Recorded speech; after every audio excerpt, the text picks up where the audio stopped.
جعل الشمس ضياء والقمر نورا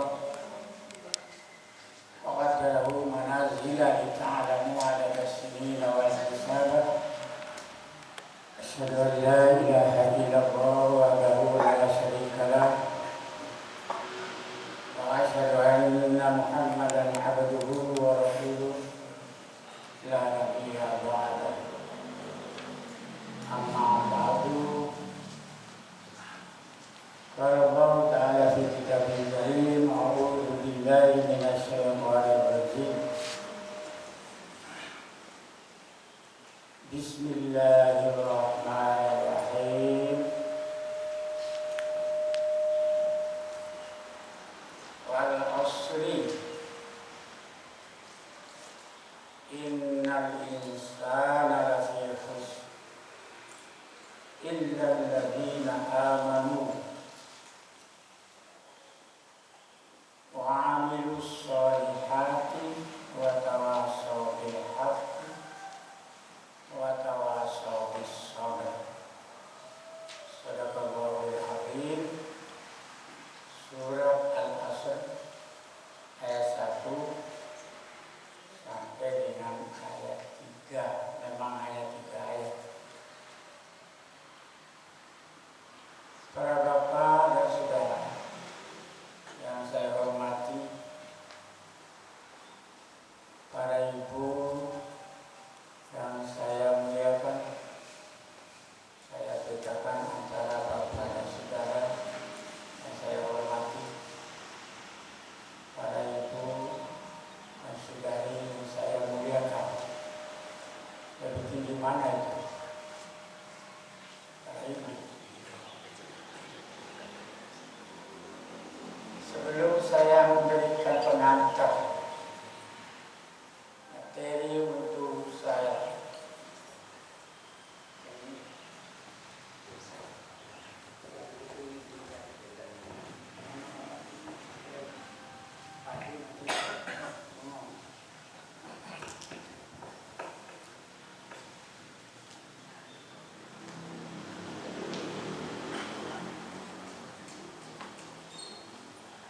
saya ingin mengajak kita semua merenungkan surat Al-Asr tadi. Kalau usia saya jangan ditanya, semuanya sudah berkurang. Tapi anak-anak saya atau adik-adik saya ini masih punya waktu yang cukup untuk menghimpun dana. Dana apa itu? Dana untuk kepentingan masa depan. Masa depan yang tidak berakhir, yaitulah akhirat. Allah Subhanahu wa ta'ala telah mengingatkan kepada kita dalam surat Al-Hasyr ayat 14, ayat 18. Di situ Allah mengingatkan, ya ayyuhalladzina amanu taqullaha, hai orang-orang yang beriman, ittaqullah, ittaqillah, bertakwalah kamu kepada Allah. Wal tanzur nafsum ma qaddamat lighadin, kira-kira kamu semua itu sudah siap atau belum bekal untuk hari depan. Allah mengulangi dalam ayat itu, wattaqullah. Modalnya bertakwa kepada Allah. Sangat luas dan sangat dalam. Kalimat singkat. Karena itu tidak sampai baik-baik. Kita ini hamba Allah. Suatu waktu akan dipanggil oleh Allah Subhanahu wa ta'ala. Kalau orang sudah pernah mengantarkan jenazah, dia pasti sadar bahwa saya terjadi seperti ini. Ini penting. Karena itu Anda kalau takziah, perintah Nabi kalau takziah itu harus dipahami hukum agama. Bagian takziah itu apa? Berangkatnya pakai pakaian sholat, artinya pakaian yang suci di luar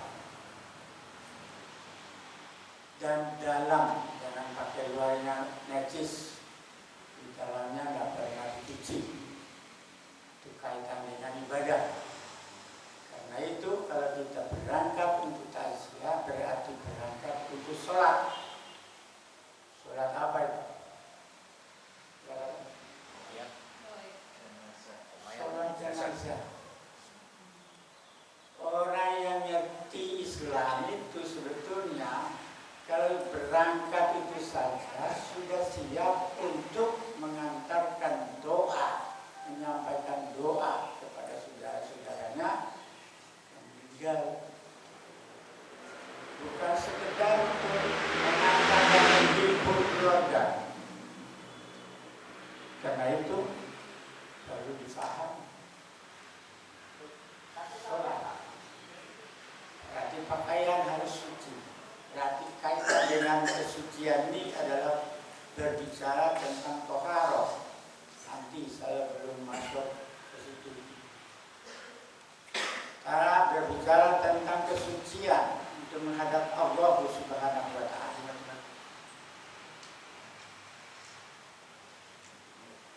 Orang yang mati itu punya kewajiban orang hidup.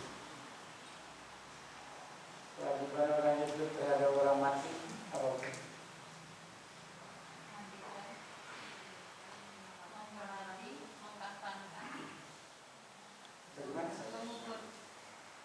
Bagaimana? Memandikan, menyolati, mengafani, mengubur. Jangan dibalik. Harus itu. Kewajiban orang hidup terhadap orang yang meninggal itu mensucikan, memandikan itu. Setelah itu baru dikafani, bukan disolat itu. Jangan terbalik, nggak boleh terbalik. Hukum agama itu jangan dibalik-balik. Nah setelah itu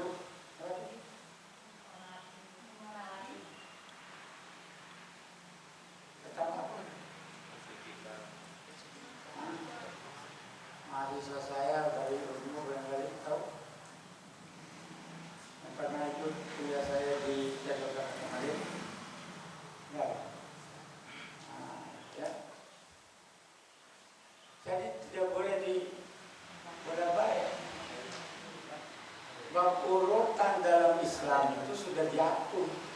Jadi memandikan dulu, setelah itu menafani, setelah itu menolakkan, setelah itu baru dikuburkan. Kewajiban. Bila salah satu dari kewajiban ini tidak dilakoni oleh setiap orang yang masih hidup, maka berdosa sekampung itu. Tapi jangan disepelekan. Pada waktunya akan saya bahas. Ya, urusan. Nah, jadi menghimpun dana untuk masa depan ini. Masa depan yang sesungguhnya itu adalah akhirat. Lihat surat Al-Baqarah ayat 197 di situ kaitan dengan haji. Kaitan dengan haji. Situ itu ada fatazawwadu fa inna khairaz zadit taqwa. Ya. Kumpul-kumpulkanlah, menghimpunlah, carilah bekal kamu dalam kehidupan di dunia ini dan kehidupan di akhirat. sebaik-baiknya bekal kata Allah, fa inna khairaz zadi taqwa. Bertakwa kepada Allah Subhanahu wa taala. Karena itu takwa itu sangat dalam dan sangat luas. Tidak cukup dijelaskan dalam hadis. Takwa. Karena itu saya ingin bicara serampangan saja, sebab saya belum masuk pada runtut daripada materi apa yang disebut toharoh, sholat, puasa, zakat, dan haji. Yang saya sebutkan itu dinamai apa? Rukun Islam itu berapa? Masa? Rukun Islam itu? Masa? Oh, ya. Kalau ada yang ragu berarti nanti karena itu orang yang mantap itu tidak ragu, iya. Gitu. Itu namanya orang paham. Ya, dalam beragama ini harus paham, bukan hafal semata. Hafal itu salah satu bagian dari kewajiban, tapi paham itu jauh lebih penting ketimbang hafal tanpa memahami makna Islam. Nah, itu Islam ini namanya situ itu ada amanu, lanjutannya apa itu? Amanu wa amilus lihat ayat kan? Iman dan beramal. Beramal itu artinya berbuat sesuatu yang membawa manfaat bagi dirinya dan bagi orang lain. Itu namanya amanu wa amilus sholih, beriman. Karena itu di dalam surat Al-Asr ini ada 5 poin penting yang perlu diingat atau disadari oleh kita. Wal asri, demi masa, waktu. Kata orang Arab, al-waktu kasayf. Waktu itu bagaikan pedang. Fa illam taqawu waktuka. Apabila kamu tidak bisa menggunakan untuk alat memotong sesuatu yang kamu butuhkan, maka akan memotong kamu sendiri. Ini pentingnya memahami arti waktu. Karena itu saya himbau kepada kita, adanya pembinaan di masjid Imam Bukhari ini sesungguhnya sangat beruntung jemaah sekitar, terutama mahasiswa yang ingin mendalami Islam. Ya, jadi saya dari pertanian ya. Dari pertanian itu bisa menjadi dua agama. Kira enggak iso. Karena itu fahami benar-benar ayat-ayat yang berhubungan dengan pertanian itu. Ada dokteran, hubungan dengan kesehatan, hubungan dengan perkembangan fisik, jasmani, rohani. Ada kedokteran. Saya ngajari kedokteran itu ayat yang berhubungan dengan kedokteran, supaya mereka paham apa tugasnya. Nah, karena di dalam surat Al-Asr ini ada 5 poin penting perintah sebagai seorang muslim sejati. Yang pertama itu adalah muslim, dia mengimani Islam itu dengan baik dan benar. Beriman bukan sekedar percaya. Beriman itu berarti diikuti dengan kemantapan hati.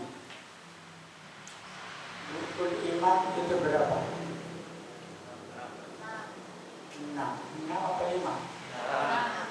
6, iya. Kalau 6 berarti sudah paham. Anda tidak perlu hafal, pahami saja. Nah, mengimani Islam berarti kalau orang Islam itu meyakini bahwa Islam adalah satu-satunya agama yang diterima dan dibenarkan oleh Allah Subhanahu wa Ta'ala. Ingat bahwa Allah Subhanahu wa Ta'ala pernah, ini kok kayaknya ngoyo saya, ada yang lebih sensitif bukan? Ya, Allah Subhanahu wa Ta'ala mengingatkan kepada kita bahwa Islam itu satu-satunya agama yang diterima di sisi Allah. Inna dina indallahil Islam. Sesungguhnya agama yang diterima di sisi Allah hanyalah Islam. Oleh karena itu, berislamlah dengan baik, dengan benar, dan mengamalkan Islam itu. Bagaimana mengamalkan Islam itu? Sesuai dengan tuntunan-tuntunan Allah dan Rasul-Nya, harus diamalkan sebagaimana mestinya. Contoh, kalau Allah dan Rasul-Nya memberikan cara kita mensucikan diri untuk menghadap kepada Allah, untuk sholat, berarti perlukan apa kalau sholat? Perlukan wudhu, bersuci. Nah, jadi Islam mengajarkan kita tentang kesucian dan cara bersuci yang harus difahami dan dimengerti dengan baik dan benar, bisa dipraktekkan dengan baik dan benar. Itu tentang Islam. Siapa yang sudah haji? Sudah? Nah, itu ibu sudah haji. Di tanah suci itu ibu lihat apa? Nah, ya, lihat haji. Di sana itu kalau ibu masuk Masjidil Haram, berdiri di keliling itu kan, melihat Ka'bah itu seperti dalam. Ya. Batin ibu seperti apa? Kemudian ibu berangkat ke Arafah. Ibu melihat apa? Nah, di situ akan memberikan informasi tentang dunia ini. Kita ketahui bahwa Allah menurunkan ayat terakhir pada waktu Rasulullah SAW melaksanakan Hajjatul Wada. Apa artinya? Haji terakhir. Berarti Nabi itu berapa kali haji? Berarti Nabi berapa kali haji? Apa? Nabi itu 1 kali haji, hanya sekali kok haji wada, haji penghabisan penutup. Beliau umroh 5 kali. Ya. Jadi Nabi melaksanakan haji hanya sekali dan dinamai yaitu haji penghabisan.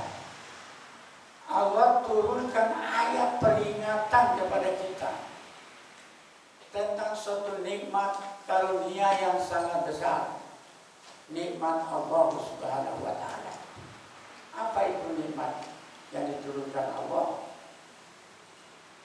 Nikmat yang diberikan Allah kepada hambanya yang namanya Muhammad itu diinformasikan tentang Islam, agama yang mendapatkan ridho dari Allah. Lihat surat Al-Maidah ayat 3. Al-yawma akmaltu lakum dinakum wa atmamtu alaikum ni'mati. Nikmat Allah. Para raditul Islam dina. Dan aku ridho bahwa Islam itu sebagai agama bagi kamu semua. Kenapa kita ini memiliki agama yang begitu hebat? Tidak merasa bangga menuntut apa yang disebut ilmu dalam Islam. Jadi orang Muslim itu sebetulnya 5 poin penting itu harus difahami dan diamalkan. Apa 5 poin tadi? Baru berapa? Masa? Apa? Mengimani Islam. Orang Muslim itu harus mengimani Islam itu dengan sebenar-benar. Mengamalkan Islam. Kita ini mengamalkan Islam itu langka, bahkan malu kadang-kadang. Menerapkan nilai-nilai Islami di dalam kehidupan ini. Sebagai seorang yang beriman, orang yang beribadah, sebetulnya hasil daripada ibadah itu harus difahami.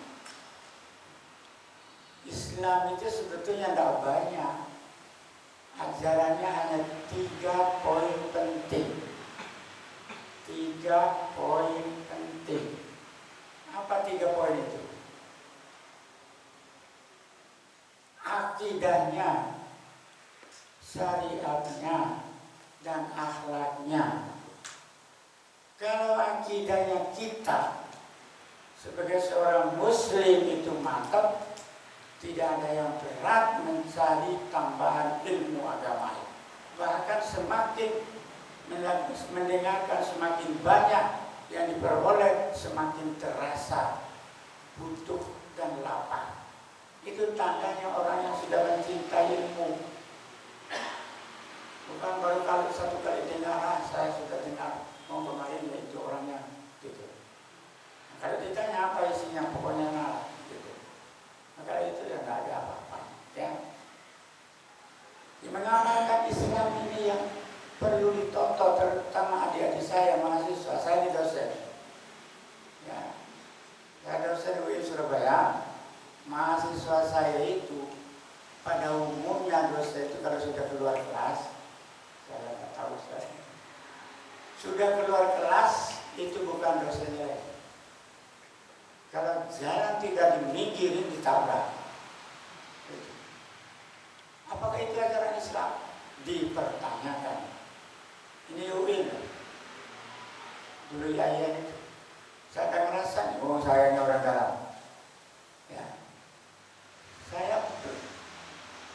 Ini belum mengamalkan Islam. Dia beragama Islam, tapi belum mengamalkan Islam. Mengamalkan Islam itu, kata Islam, kata hadis, bila kau bertemu dengan orang tua di atas usiamu, ucapkan salam atasnya, kan gitu ya? Ya enggak? Itu mengamalkan Islam. Ucapkan salam, ringan sekali, ringan. Ucapkan salam. Nah, orang yang menerima salam menjawab salam. Mahasiswa sekarang ini jangan ya. Saya bukan sombong, saya enggak. Saya sangat hafal mahasiswa saya. Sak nama-namanya, sak wajah-wajahnya. Ya, betul. Ada seorang mahasiswa saya sudah jadi profesor. Saya sedih ngaji Al-Ikhlas. Ya, saya tunjuk ini, dia tidak. Saya bilang,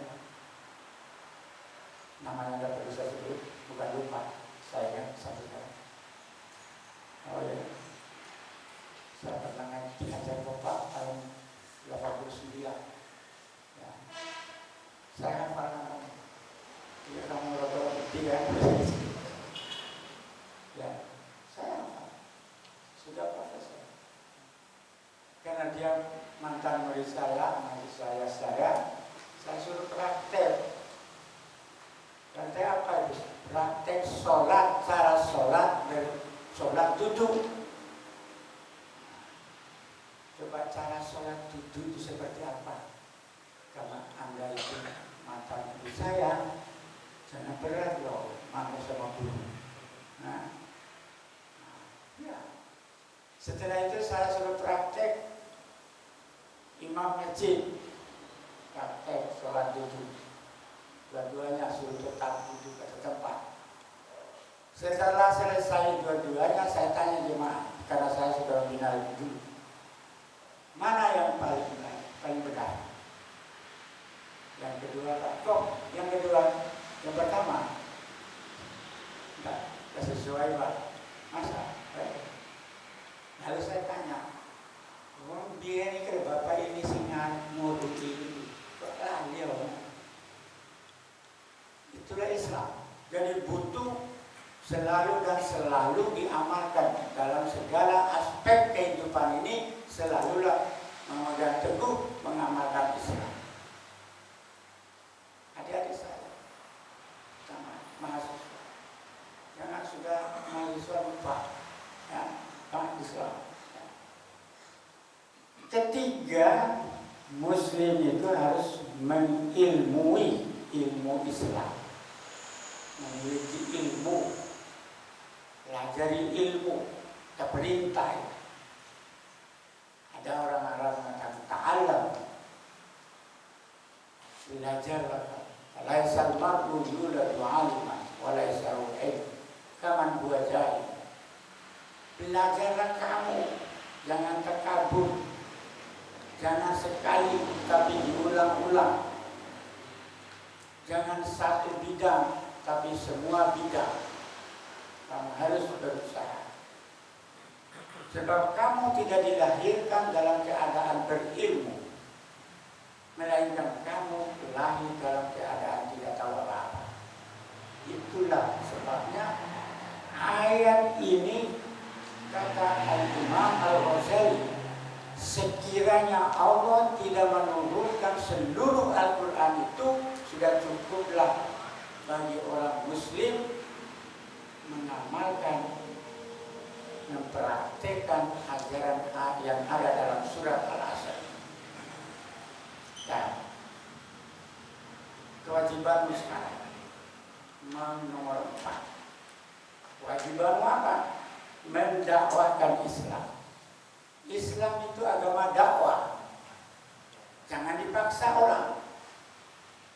Karena alasan dakwah, maka dipaksa orang tidak. Siapa yang mau? Sebab kalau dipaksa, itu orang beramal, orang yang ibadah, itu tidak ikhlas.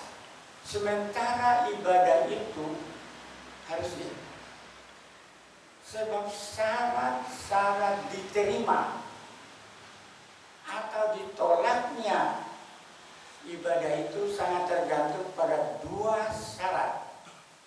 Saya ulang, syarat diterima atau ditolaknya ibadah ini tergantung kepada dua hal. Apa ya?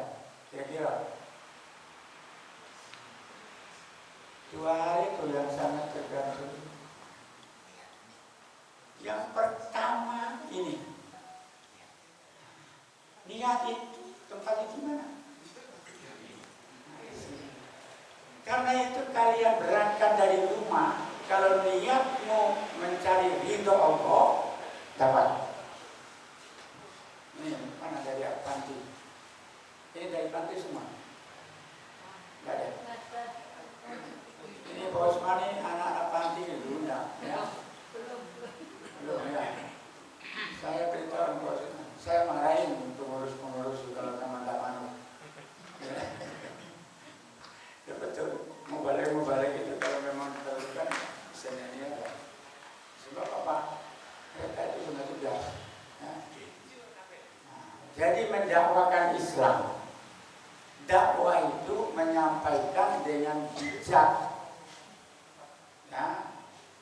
Sebab dalam Al-Quran disebut ud'u ila sabili rabbika bil hikmah. Dengan bijak, lemah lembut, jangan dipaksa orang. Wal mau juga turun hasanah. Nah, saya tidak meneruskan wajah hukum. Nah, jadi menyampaikan itu dengan cara yang enak didengar, nikmat dirasakan, gitu. Sehingga orang yang mendengar itu menjadi tertarik. Nah, mendengar, memberikan kepada orang itu harus disertai dulu dengan contoh, keteladanan. Keberhasilan Rasulullah SAW itu sebetulnya karena beliau mencontohkan segala yang baik itu dari dirinya dulu. Lihat Al-Ahzab 21. Ya. Laqad kana lakum, bisa terus kan? Nah, surah uswah hasanah. Ibu, ya, ibu uswatun hasanah. Contohnya seperti apa? Dalam rumah tangga. Jadi segala aspek ini sebetulnya dalam Islam itu sudah ada. Suami istri, subhanallah. Anak dengan orang tua dengan anak, masya Allah. Tidak ada yang dicari lagi di tempat lain. Carilah pada Al-Quran, carilah pada hadis. Ini baik. Hei, Ustaz saya datang dulu. Ya, itu baru namanya Islam. Kata Ustaz, salam.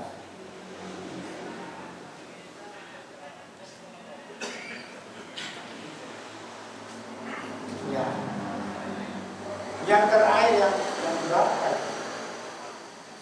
Yang berapa? Masa. Yang kelima berarti ya.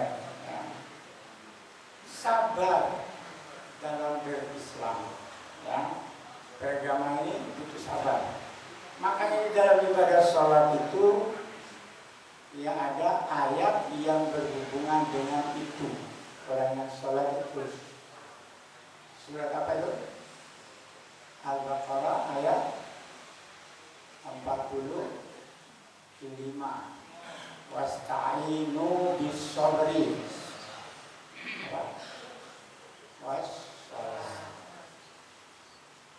Mintalah kamu kepada Allah dengan penuh kesabaran. Dan sholat ini juga melatih kesabaran. Nah, tadi pagi bangun berapa? Tidak sabar datangin. Ya. Nah, ini namanya diuji kesabaran. Jadi rangkaian dari surat ini adalah kaitan erat dengan pengamalan amal soleh dan iman. Amanu wa amilus sholihati, ada kata-kata yang diikuti tawasobil sabar. Jadi di sini letaknya pentingnya memahami Islam. Adik-adik saya, kalau kita mau mengamalkan Islam, jangan memiliki Islam itu secara tertulis belak-belakan, tetapi memiliki Islam itu akidahnya, syariatnya, dan akhlaknya. Kalau sudah melahirkan 3 hal ini, maka kita termasuk orang yang hebat. Ya. Saya teringat, kalau tidak salah ingat, tolong luruskan saya, sekalipun di tengah ini, dikala Sayyid Qutb pergi ke daerah yang non-muslim, Prancis. Di situ beliau berkata, Ra'aitul muslimuna biduni Islam. Saya datang kemari melihat dan mengamati pengamalan nilai-nilai Islam itu di sini, tapi tidak ada orang Islam. Jadi amalan-amalan orang non-muslim diambil alih miliknya orang Islam. Apa contohnya?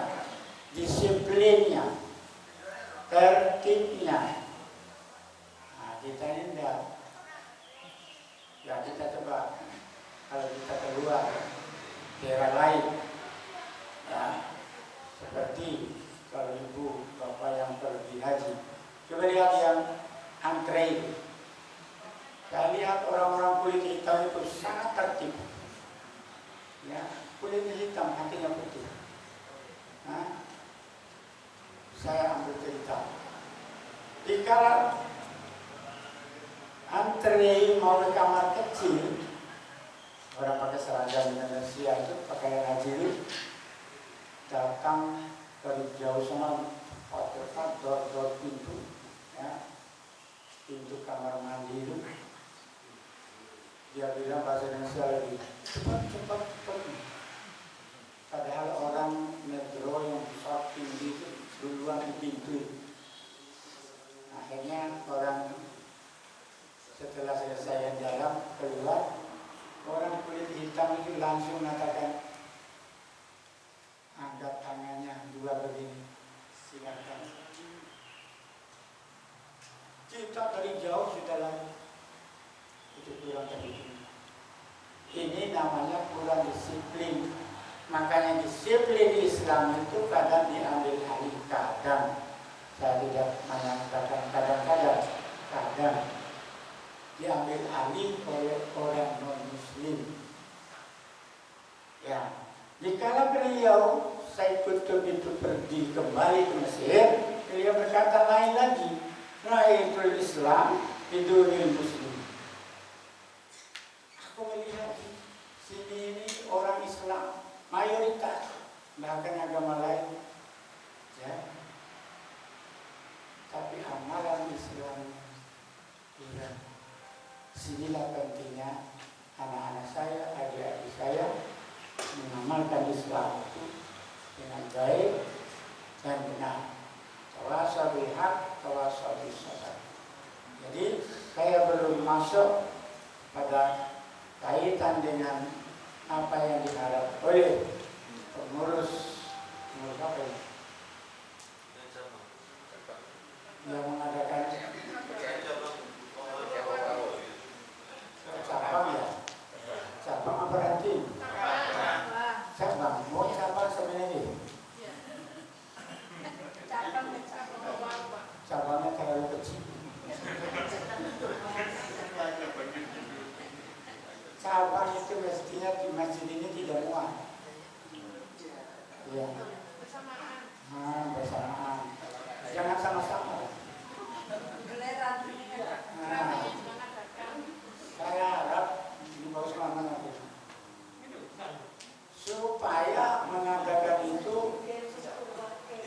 yang serius, ya, yang serius, supaya yang memberi ini juga bisa serius. Saya berikan ini secara rileks, santai, dan saya tidak runtut sebagaimana yang diharapkan. Nanti akan saya sampaikan pada waktu yang akan datang itu secara runtut, mulai dari masalah toharoh yang perlu kalian gali dari akar-akarnya sampai filosofisnya, ya. Jadi tidak hanya sekedar teori, tidak sekedar praktek, tapi apa nilai-nilai terkandung di dalamnya. Nah, barangkali sekedar untuk pengantar saya. Itu dulu. Siapa yang ingin dialog, saya persilakan. Yang berhubungan dengan Islam dulu, sebab saya lihat banyak sekali ustaz yang datang. Nah, ini saya tidak jawab, nanti saya menggunakan ilmu siapa? Pada Mu'atom itu kan punya sopir, kan? Punya sopir.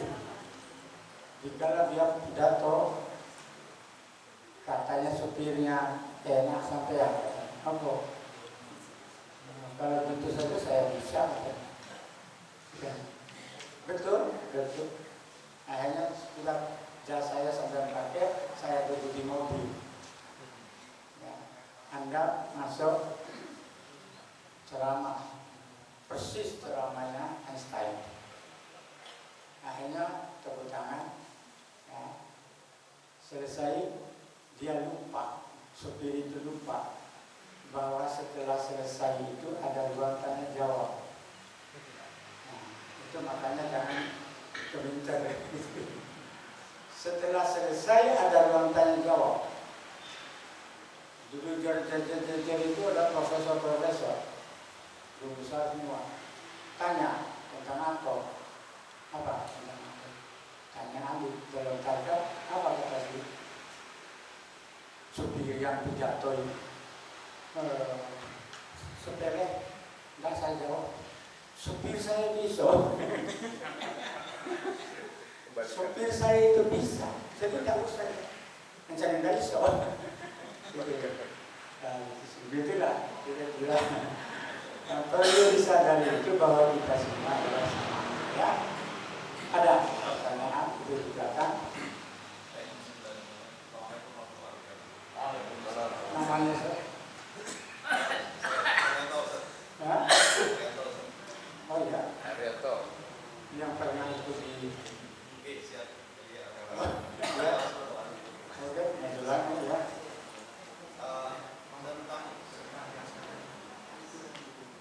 Tentang ilmu dan adab,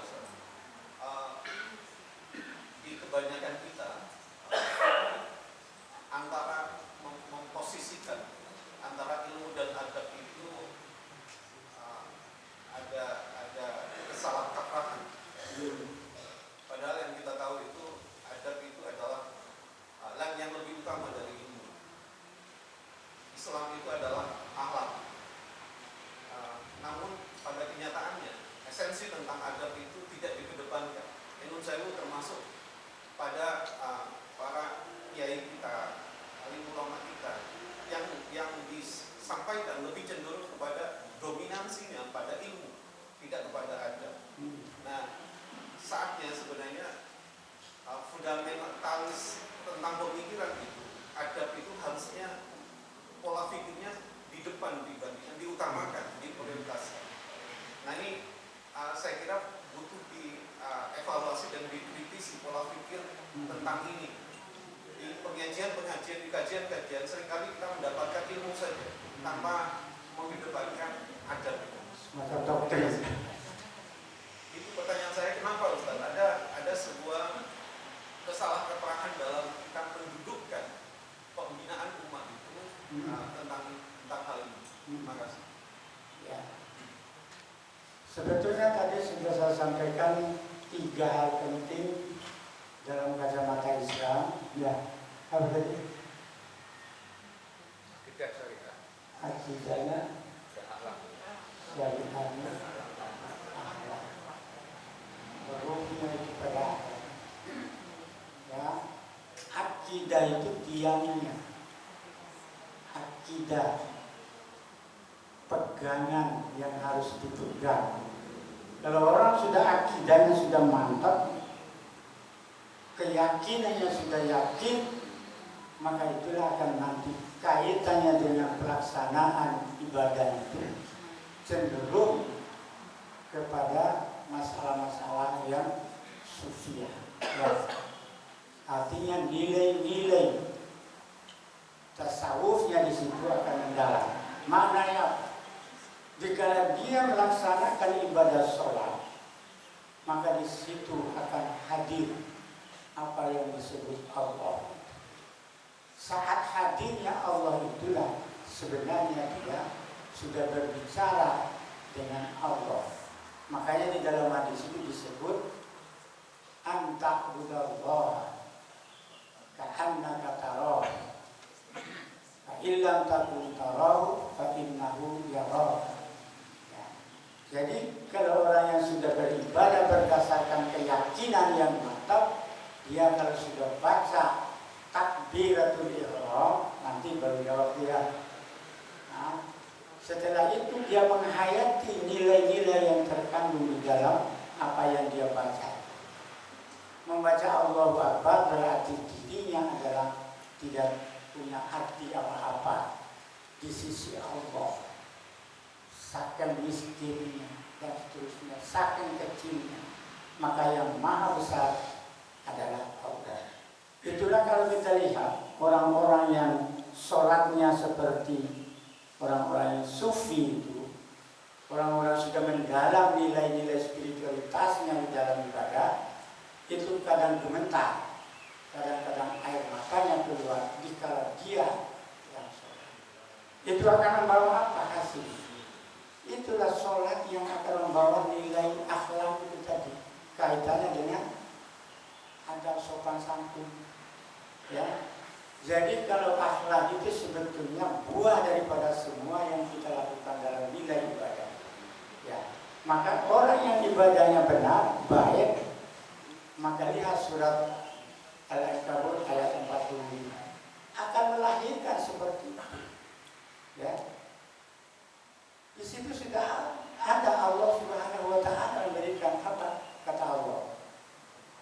Ya, Faqimis shalah inna sholata tanha anil fahsya wal munkar. Ini ayat yang berhubungan dengan akhlak, hasil daripada ibadah.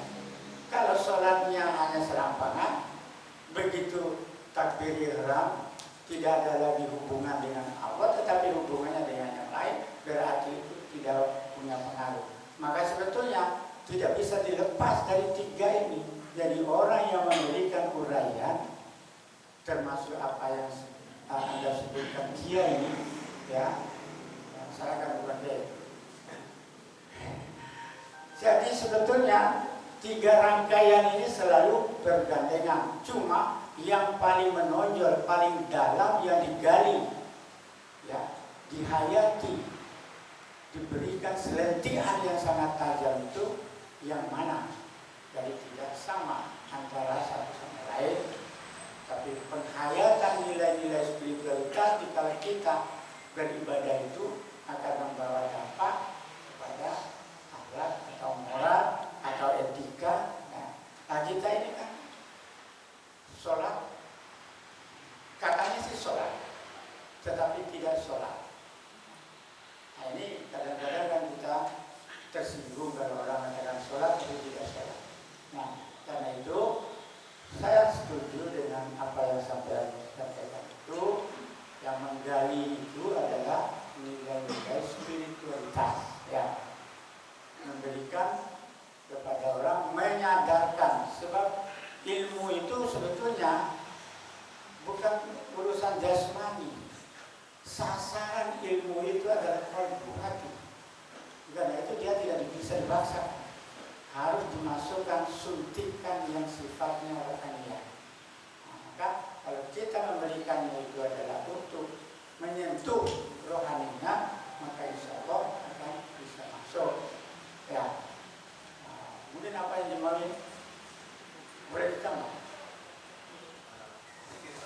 Nah, yang saya ingin tegaskan sebenarnya, kita ini memahami antara penekanan atau mengutamakan, memprioritaskan itu, membina jamaah itu lebih kepada keilmuannya, bukan kepada adabnya. Ini yang duduk permasalahannya sebenarnya di sini. Jadi ketika kita sendiri para alim ulama, para ustaz itu selalu mengedepankan ilmunya dulu dibandingkan dengan adab. Nah, ini yang barangkali Ustaz Husni bisa mengkritisi, menyampaikan itu tentang ini. Ya, boleh saja mengkritisi orang lain. Tetapi kalau setelah saya ini ngeritikin dia bisa alihkan sawangan itu ya, cuma memang ya, bersamaan dengan ilmu itu sebetulnya adab itu sudah ada. Ada tata keramanya menyampaikan, ada tata keramanya. Misalnya aja begini, kalau Anda masuk masjid dalam keadaan apa? Suci kan? Apa namanya itu? Apa itu? Dari Nabi? Ada tata krama.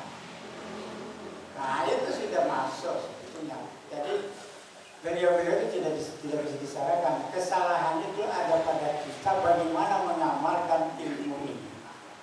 Ilmu itu harus diamalkan.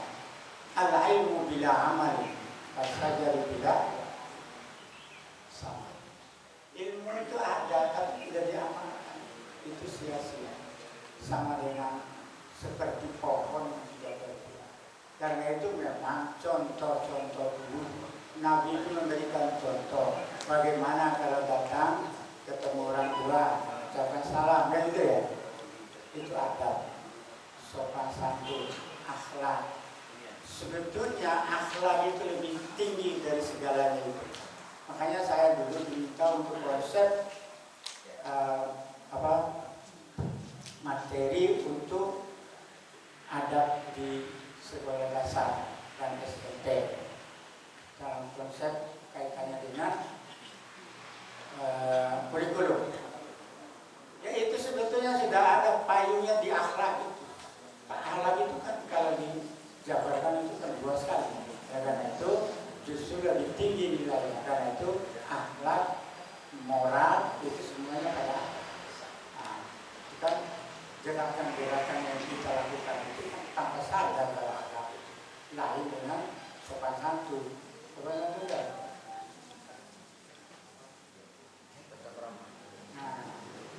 Sopan santun itu hasil untuk kita. Kalau kita pikir, ya,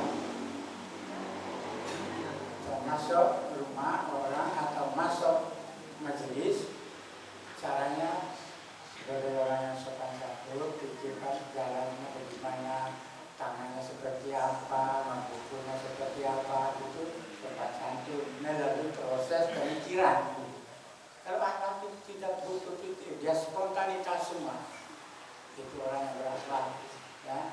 Jadi saya setuju kalau Pak dia itu dikritisi, tapi jangan saya lah. Kritisi orang ya. Nah, barangkali ada ibu-ibu, ibu, dua orang. Yang mana kuliah itu? Nah, mari. Mungkin saya masih ada kaitannya dengan pertanyaan Bapak tadi yang ada sambungannya gitu. Jadi memang ilmu itu penting, itu memang harus disampaikan karena tanpa itu kita tidak bisa mengamalkan ajaran agama dengan baik dan benar sesuai dengan tuntunan Rasulullah. Nah, cara menyampaikannya ilmu itu harus dengan akhlak. Seperti tadi dikatakan Bapak dalam firman Allah, Ud'u ila sabili rabbika bil hikmah wal mau'izatil hasanah. Sampaikanlah ajaran Allah itu dengan cara yang bijaksana dan peringatan atau pelajaran yang baik. Jadi memang banyak ulama-ulama kita, terutama yang di pucuk di atas sana. Kalau kita melihat kadang-kadang telinga kita juga agak keri gitu loh. Karena cara menyampaikannya itu dengan cara yang kasar. Padahal kan masyarakat Indonesia ini kan bermacam-macam kondisi keadaan. Jadi kita yang dimaksud hikmah tadi kan harus bijaksana gimana kita menyampaikan itu. Kalau komunitasnya itu memang orang-orang keras, bolehlah disampaikan dengan cara yang keras. Tapi kalau masyarakatnya itu tidak suka hal-hal yang seperti itu, akhirnya justru Islam sendiri itu kurang mendapat simpati gitu dari masyarakat. Jadi ini memang perlu jadi dengan cara yang hikmah, dengan santun, sehingga orang itu senang terhadap Islam, tidak mencaci maki Islam. Maaf ini bahasa saya mungkin agak kasar. Jadi karena ada kan yang kalau saya membaca berita-berita online, komentar-komentar netizen itu kadang-kadang saya juga sebetulnya hati saya tidak bisa menerima dengan perkataan mereka yang kasar terhadap Islam. Tapi memang tokoh-tokoh kita sendiri itu kurang bijak gitu loh dalam menyampaikan. Ya, jadi ini saya mungkin menggarisbawahi atau mungkin menambahkan dengan apa yang disampaikan. Terima kasih sekali Bu, masukan untuk sebagai kritisi itu ya. Ya, cuma tadi kan ayatnya belum selesai. Ud'u ila sabili rabbika bil hikmah wal mau'izatil hasanah. Wajadilhum billati hiya ahsan. Jadi kalau ada semacam dialog, perdebatan menggunakan apalagi etika, ya, Jadi tidak mencah-mencah. Nah, orang memang di atas itu sudah memberi contoh mencah-mencah. Nah, sehingga kita sendiri tidak bisa menerapkan yang halus. Ya, kadang-kadang orang juga memang betul keras, betul. Jadi dia bagiannya seperti apa. Nah, jadi menyampaikan itu namanya bicara itu sesuai dengan yang mendengar. Bisa diterima. Kalau ini tidak dikerasi, ya, itu tidak bisa masuk, itu tidak bisa. Ya. Nah, itu Bu ya. Terima kasih, itu masukan, bukan pertanyaan. Itu Ibu. Nah, untuk Ustaz, tadi kan disebutkan syarat diterimanya ibadah ada 2. Ini catatan saya kok masih 1 ini. Yang kedua apa, Ustaz? Yang kedua apa, Bu? Tadi belum panjenengan. Masa. Memang saya tinggalkan itu saya ngetes ibu. Ibu ini teliti apa enggak? Saya tanya berulang-ulang itu sebetulnya bukan karena apa. Ini tahu ibu ini, bapak ini sudah tahu benar belum? Ya. Kalau belum kenapa nggak tanya kan gitu?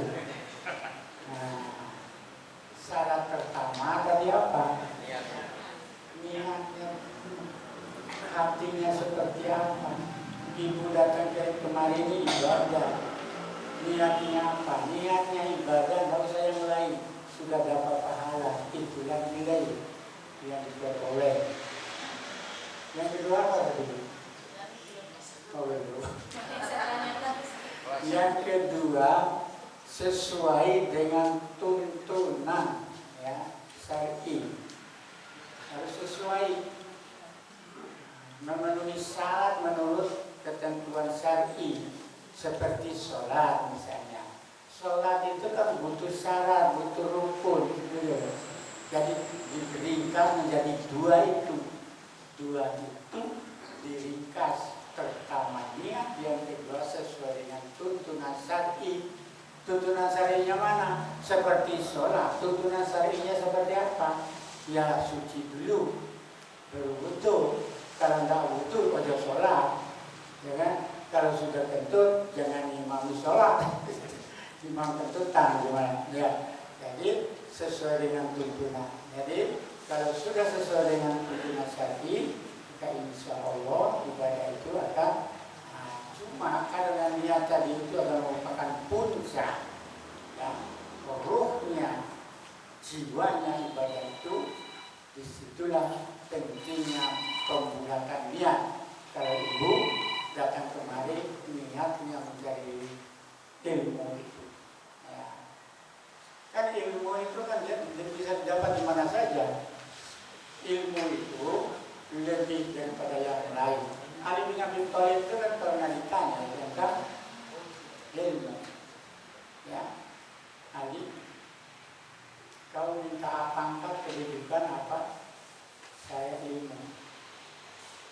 Ada 10 orang profesor, ya, syekh besar, guru besar, yang ngetes tentang keluasan ilmu Ali bin Abi Thalib. Dia 10 pertanyaan itu jawabnya ilmu toh. Kenapa? Singkatnya, ternyata Ali menjawab ringkas bahwa ilmu itu pertama menjaga kita, ya. Yang kedua, ilmu itu semakin dibelanjakan, artinya diberikan kepada orang lain, semakin bertambah dan banyak dan mendalam, ya. Dan ketiga, ilmu itu tidak ada yang bisa mencuri. Siapa yang bisa mencuri ilmu orang? Tidak ada kan? Nah, dari otaknya orang kan bisa. Dari ilmu. Nah, dari pentingnya menuntut ilmu itu. Jadi ada ibu jangan bosan, terutama nanti ini saja yang saya berikan yang sifatnya ngambil, nanti kalau sudah masuk pada yang materi beruntun, saya diminta Pak Usman itu menuntunkan masalah ibadah. Nah, mulai dari syarat bukunya itu tadi. Nah, ya barangkali itu, nah, sudah dicatat. Oh dicatat. Ada besok saya tidur. Kemarin apa? Kenapa Ustaz? Kemarin apa? Kemarin Kemarin. saya tidak datang. Oh itu kan belum datang. Saya juga kan belum isi. Jadi saya mesti tanya kalau saya mengisi pada hari-hari berikutnya itu yang sudah. Kenapa? Untuk mendagangkan ya pemahaman dan ingatan para ibu dan bapak. Biasanya bapak dalam itu kan tanya. Bapak itu kan 1 kali bapak kan 10 kali ibu jawab. Ada lain? Oh ibu, mana ibu? Terima kasih Pak. Sampai di sini ada 2 hal yang perlu kami tanyakan. Ibu ini ibu siapa?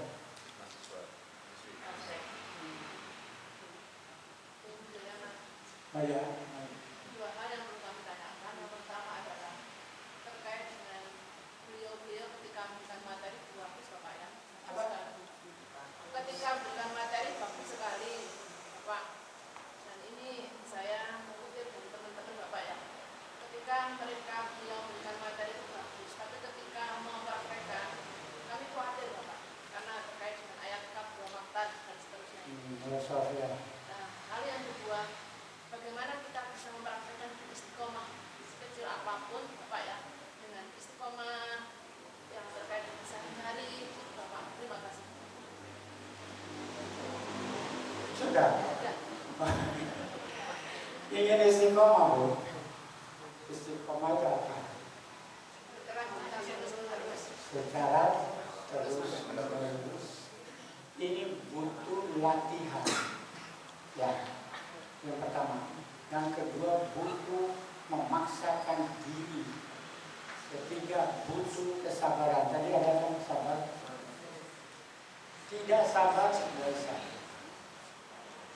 Jadi harus ada kemauan keras mengalahkan dalam batin ini. Kan saya takut mengatakan, ibu tidur nggak? Pernah tidur? Tak pernah tidur. Nyala nggak siap? Kalau ibu tidur malam, setan itu akan menyentuh. Ya, menjelang jam 2, ibu bangun jam berapa? Jam 2, setengah 3. Bangun jam 2 itu sudah bagus itu. Nah, di situ setan sudah mulai. Hati-hati, ini saya ambil dari hadis. Setan itu berdiri kencingin telinga kita itu. Apa mungkin? Iya, karena Nabi begitu. Nah, setan itu berkata, tidur terus dulu, ini belum pagi, masih malam. Istilahnya layang toilet. Ya. Maksud kami itu mengistiqomahkan mengajak orang lain, bukan itu. Iya nanti. Nanti mengajar orang lain itu harus dari diri kita dulu. Orang yang diajak oleh orang yang tidak melaksanakan itu kaburamaktan indah wahid tadi, antar dulu malah taf'alu tadi. Ya, oleh karena itu harus dari diri sendiri dulu. Nabi, coba di ayat ini. Laqad kana lakum fi Rasulillah apa? Fi Rasulillah uswatun hasanah. Contoh Nabi, bukan pidato. Nabi itu pidato, tapi didahului oleh keteladanan. Ya, makanya akhlak yang diberikan Nabi itu akhlak tinggi atau tertinggi? Tertinggi dan terlengkap. Kenapa? Beliau sudah mengamalkan ini sebelum turunnya wahyu sudah ada pada diri beliau. Karena contoh begitu kental dengan kecontohan, keteladanan, maka orang lebih tertarik. Tidak diajak pun orang itu mau ikut, kan gitu. Nah ini ibu, kalau ingin istiqomah dulu diri kita. Itu orientasi saya pemikiran ibu itu kan diri saya, bisa ibu sendiri tidak bisa istiqomah. Istiqomah dulu. Paksakan, sabar, karena di saat kita ini diuji, sholat itu ujian. Nah, kalau sudah betul-betul datangnya kecintaan, itu tumbuh apa yang dinamakan mahabbah, cinta kepada Allah. Kalau sudah cinta, cinta itu kan semua halangan itu ditendang, gitu. Nah, itu namanya cinta. Nah, kalau sudah cinta kepada Allah, tidak ada beratnya bangun, tidak ada beratnya pelaksanaan ibadah itu ya. Contoh-contoh dari Nabi itu harus diteladani dulu. Nah, bangun malam, ya dia mulai. Sebab sholat yang pertama kali itu sholat apa, Bu? Sholat yang pertama kali diterima Nabi.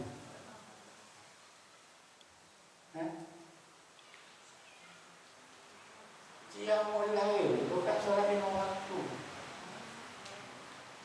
Dia mulai sholat malam.